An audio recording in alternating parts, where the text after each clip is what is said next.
بسم الله الرحمن الرحيم. الحمد لله والصلاة والسلام على رسول الله صلى الله عليه وسلم وعلى آله وصحبه أجمعين. أما بعد، درس هفتم، اسم القدوس الله سبحانه وتعالى. القدوس یکی از اسماء الله الحسنى هست و خود کلمه القدوس در زبان عربی وقتی که استعمال میشه این صیغه مبالغه هست به وزن فعول و که اصل از او همو قدس می باشه و کلمه قدس ای در لغت اول به معنای طاهر یا پاک هست. مثلا وقتی ما میگیم که بیت المقدس یعنی حدیرة القدس، میگیم حدیرة القدس یعنی جای پاک. پس کلمه قدس هم به معنای پاک میه و هم به معنای پاک کننده میه و بیت المقدس میگن. بیت المقدس چرا ایره میگن؟ میگن به خاطر خانه ای که این طبعا مسجد است. این خانه این جایی هست که انسان پاک میسازه از گناه ها. و دیگه معنای قدس به معنای مبارک هست. الارض المقدسه، میگه سرزمین مقدس است. و سوم به معنای منزه و خالی از عیب ها. یک چیزی که پاک باشه و از عیب ها خالی باشه او را هم چی میگن؟ او را هم چی میگن؟ التقدیس. مثلا میگه عرب ها میگن التقدیس و تنزیه الله عز و جل. میگه تقدیس به معنای تنزیه و پاکی الله سبحانه و تعالی. خب بعد از اینکه فهمیدیم که کلمه القدس به معنای پاک، به معنای پاک کننده و به معنای مبارک است، عالمین در اسماء الله الحسنى ببینیم که اسم القدوس الله سبحانه و تعالی ای چی دلالت داره و ما چه قسم ای نام الله سبحانه و تعالی را ما و شما بشناسیم. در تعریفش میگیم که القدوس اسم من اسماء الله الحسنى، یعنی قدوس کسی یکی از اسماء الله الحسنى هست. یدل علی من هو المبارک، دلالت میکنه اول به ذاتی که او مبارک هست.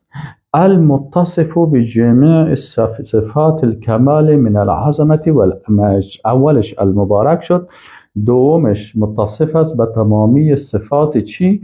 صفات کمال، یعنی ذاتی که دارای تمامی صفات کمال هست، عظمت و بزرگی هست. و سوم و طاهر من العیوب و النواقص فی ذاته و صفاته و افعاله و احکامه.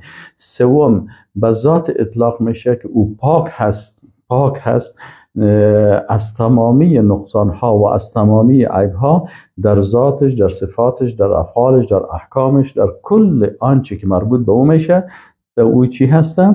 ای از تمام عیب ها و نقصان ها پاک است. و چهارمی نقطه که در اینجا هست چی است؟ والمتنزه ان یقاربه او یماثله احد فی شیء من الکمال. دیگه الله سبحانه و تعالی پاک است از اینکه کسی با او قریب شوه یا مثل شوه یا مانند شوه یا مثال از او شوه. از تمام این چیزها پاک است. اینال اینجا در این تعریف وقتی که ما و شما خواندیم، اول گفتیم که از قدوس از جمله اسم از اسماء الله الحسنى هست. دلیلش چی است؟ در قرآن عظیم شان الله سبحانه و تعالی میگه هو الله الذی لا اله الا هو الملك القدوس. از سوره حشر در سوره حشر در آیت 23 در سوره حشر در آیت 23 الله سبحانه و تعالی نام قدوس خود ذکر کرده که هو الله الذی لا اله الا هو الملك القدوس. خب حال میگیم که مثلا در خود همین اسم القدوس الله سبحانه و تعالی 4 مفهوم داره که باید اون انسان بفهمه و خالق خود بشناسه. اول الله را قدوس میگن به خاطر که هو المبارک، به خاطر از اینکه الله مبارک است. علامه طبری رحمه الله در تفسیرش به نام جامع البیان فی تأویل القرآن، علامه ابن جریر طبری این میگه از قتاده که یک تابعی هست و از مفسرین قرآن است، از اون میگه روایت است که القدوس یعنی المبارک، یعنی میگه اسم القدوس الله به معنای مبارک هست. و علامه ابن منظور میگه المبارک ما یأتی من قبله الخیر الکثیر، میگه او ذاتی که از جانب از او تمامی نیکی های بسیار زیادی میآید. یعنی وقتی که از جانب الله نیکی های زیاد میآید، بناهن ایره چی میگن؟ القدوس.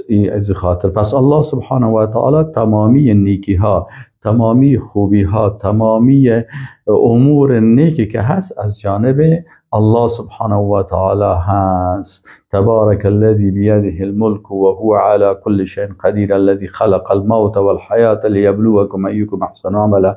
یعنی الله ذات بسیار مبارک هست و ذات بسیار با برکت هست و ذاتی که تمام خیرها از جانب از او هست. اگر ما مثلا دست داریم، اگر ما قلب داریم، اگر ما معده داریم، اگر بر ما اکسیژن میرسه، این نعمتهای مادی میرسه یا نعمتهای معنوی مثل که ما قرآن عظیم الشان الله بر ما فرستاده، این کلش خیر است. اگر پیغمبر فرستاده، اگر ملائکه را خلق کرده، اگر جنت خلق کرده، این تمام خیر و نیکی ها و خوبی ها کلش از جانب الله سبحانه و تعالی هست. از این خاطر القدوس اول شد به معنای المبارک. دوم القدوس چه قسم بفهمیم که یعنی الله سبحانه و تعالی المتصف بجمیع صفات الکمال. یعنی القدوس به این معنی یعنی ذاتی که موصوف هست یا صفت شده هست به تمامی صفات عظمت و مجد و کمال. پس الله سبحانه و تعالی این قدوس هست. القدوس یعنی ذاتی که دارای تمام صفات کمال از عظمت، از بزرگی، از مجد زیر دارم. وقتی که ملائکه گفتن که و نحن نسبح بحمدک و نقدس لک، برای الله گفتن که نقدس لک. ملائکه الله را گفتن که نحن نسبح بحمدک و نقدس لک، یا الله ما تسبیح تو را میگیم و تو را نقدس. اینجا مجاهد که یک تابعی هست و از مفسرین قرآن هست، ای چی میگه؟ میگه نقدس لک نعظمک و نکبرک، یعنی ما تو را تقدیس میکنیم به این معنا که یا الله تو را ما با عظمت یاد میکنیم و تو را با بزرگی یاد میکنیم. ابی صالح رحمه الله میگه که و نقدس لک نعظمک و نمجدک، تو را تعظیم میکنیم و تو را تمجید میکنیم. اینجا شد امام طبری رحمه الله میگه که و التقدیس هو التطهیر و التعظیم، هم به معنای تطهیر است و هم به معنای تعظیم است. پس فهمیدیم که الله سبحانه و تعالی القدوس است، یعنی مبارک است، تمامی خیر و نیکی ها از جانب از او است. دوم الله سبحانه و تعالی قدوس است، یعنی ذات با عظمت است، ذاتی هست که تمامی صفات کمال از عظمت و کبریا و جبروت، کل صفات با عظمت و با بزرگی را او داره. سومین نکته که ما شما باید در اینجا بفهمیم و که چی است؟ که القدوس یعنی و طاهر من العیوب و النقائص فی ذاته و صفاته و افعاله و احکامه. یعنی سوم القدوس ذات هست که پاک است از تمامی عیبها و نقصانها در ذاتش، در صفاتش، در افعالش و در احکامش. یعنی از تمامی عیبها الله سبحانه و تعالی پاک است. علامه طبری رحمه الله چی میگه؟ میگه هو الطاهر من كل ما يضيف الیه المشركون به.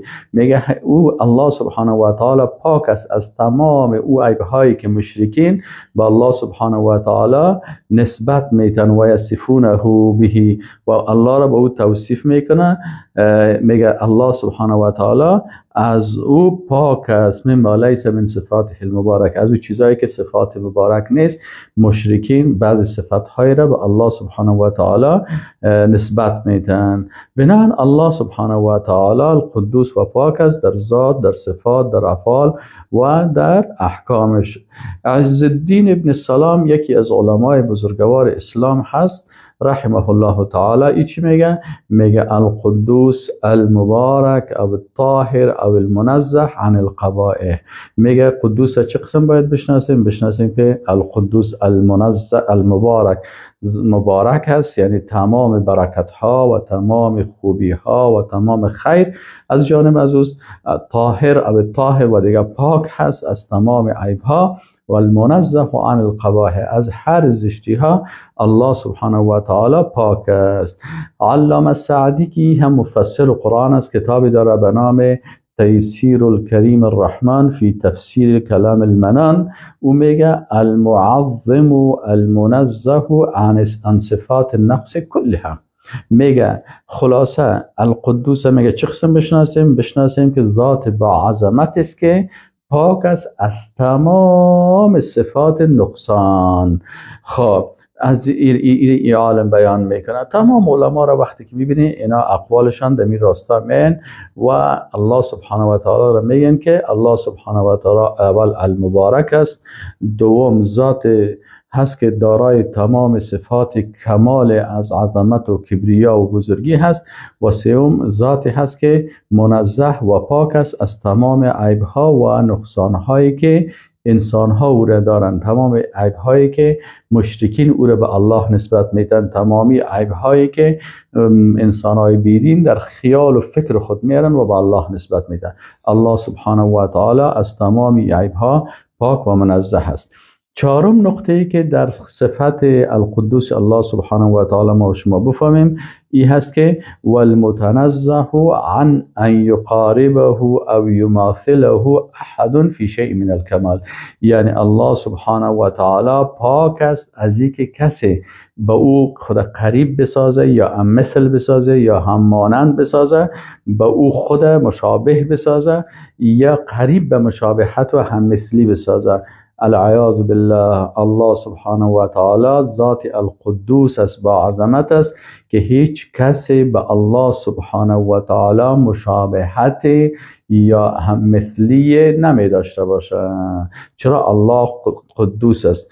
علما میگن که و نقدس لک ای ننسبک الی ما هو من صفاتك من الطهارة من الادناس و ما اضاف الیک اهل الكفر به. از تمام از این چیزهایی که اینا اهل کفر به او نسبت میدن، از او الله سبحانه و تعالی پاک و منزه می باشه و مثل مانند الله سبحانه و تعالی. علامه ابن جوزی چی میگن؟ علامه ابن جوزی میگه که الطاهر من العیوب المنزه عن الانداد والاولاد، یعنی شریک و مثل و مانند الله سبحانه و تعالی ند و اولاد و ایگپا نداره. الله سبحانه و تعالی از تمام از اینا پاک است. و السلام علیکم و رحمت الله و برکاته.